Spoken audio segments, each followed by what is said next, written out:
Bonjour à tous, ici Eric Epting. Alors aujourd'hui, on va regarder de plus près le piège à éviter concernant la largeur et la profondeur de votre organisation. Une observation qu'on peut faire très souvent. Certains distributeurs parrainent très peu de personnes, par exemple 2 ou 3, et s'acharnent sur elles pour qu'elles développent la profondeur. Cela ne fonctionne pas comme ça. Cela ne fonctionne pas comme ça. Le principe, mes chers amis, c'est qu'il ne peut pas y avoir de profondeur sans largeur d'abord. Laissez-moi vous dire ce qu'est un grand leader. Déjà, c'est une personne qui fait du marketing de réseau depuis 10 ans au moins. Elle a parrainé une centaine de personnes personnellement. Oui, une centaine de personnes personnellement. Sur 10 ans, ça représente environ une personne par mois. Au début, c'était beaucoup plus, puis petit à petit, c'était moins. Ce qui est tout à fait normal parce qu'il faut s'occuper de démarrer les nouvelles personnes, les former, gérer son équipe, etc. Et tout ça, ça prend aussi du temps. Elle s'est rendue compte que dans son équipe, une personne sur 20 a construit un très grand réseau. Alors je vous pose la question, je connais déjà la réponse, mais je vous la pose quand même. Si elle s'était arrêtée à sa 3e personne, parrainée personnellement, aurait-elle trouvé ses grands leaders à son tour? Bien sûr que non. Il faut construire d'abord en largeur avant de construire en profondeur.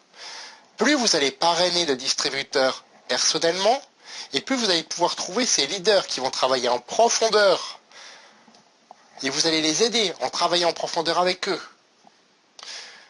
Et j'insiste sur ce point, s'il vous plaît, j'insiste lourdement, c'est pour votre bien. Vérifiez qu'avec la compagnie que vous développez, c'est encore plus intéressant de continuer à le faire après être passé à un rang de leadership élevé. Qu'est-ce qui se passe quand ce n'est pas le cas? C'est justement la raison pour laquelle beaucoup de réseaux stagnent, voire s'effondrent après avoir eu une forte croissance. Dans le plan de ces compagnies, il y a souvent une rupture à ce niveau-là. Cette rupture dans le plan de compensation peut casser la croissance de votre réseau, donc soyez prudent et vérifiez votre plan de compensation, s'il vous plaît. Un petit rappel au niveau de la prospection. Pour pouvoir vous concentrer sur les personnes qui vous diront oui, il faut prospecter au minimum 5 à 10 personnes par jour.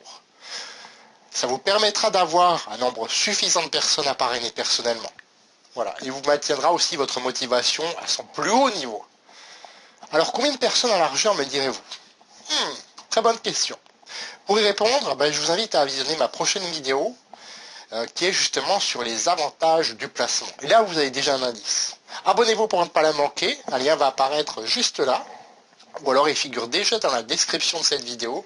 Cliquez dessus, remplissez le formulaire et vous recevrez une vidéo comme celle-ci tous les jours pour progresser en marketing de réseau et devenir un leader. Voilà. Commentez cette vidéo, partagez-la autour de vous. Je suis sûr qu'elle peut aider plein de distributeurs. Moi, je vous dis à bientôt.